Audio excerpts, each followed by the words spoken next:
Mob সৃষ্টিকারীরা ৩০০ আসনে ভাগ হয়ে যাবে। মব সৃষ্টিকারীরা ৩০০ আসনে ভাগ হয়ে যাবে বললেন প্রধান নির্বাচন কমিশনার সিএসি।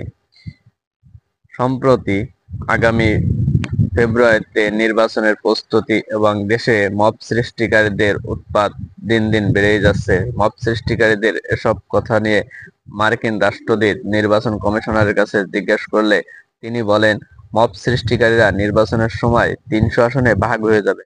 প্রধান নির্বাচন কমিশনার নাসির উদ্দিন বলেছেন, মব সৃষ্টিকারীরা ৩০০ আসনে ভাগ হয়ে যাবে। তিনি বলেন, ৩০০ আসনের নির্বাচন আমরা একই সময় একই দিনই অনুষ্ঠিত করব। তাই মব সৃষ্টিকারীরা এক জায়গায় আর থাকবে না, যার যার এলাকায় তারা ছড়িয়ে যাবে। মব সৃষ্টিকারীরা বড় ধরনের কোনো কিছু সৃষ্টি করতে পারবে না, দলগতভাবে তারা এক হতে পারবে না। তাই নির্বাচন কমিশনার রাষ্ট্রদূতকে এসব বলে আশ্বস্ত করেছে।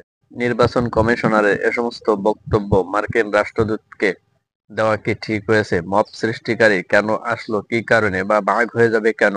তিনি তো বলতে পারতেন বাংলাদেশে কোনো মব সৃষ্টির স্থান নেই, মব সৃষ্টি যারাই করবে তাদেরকে শক্ত হাতে দমন করা হবে এবং বিচারের আওতায় আনা হবে। দর্শক, তিনি সেটা না বলে দেশের ভাব ক্ষুণ্ণ কি করলো না, ভাবমূর্তির কি ক্ষুণ্ণ করলো না?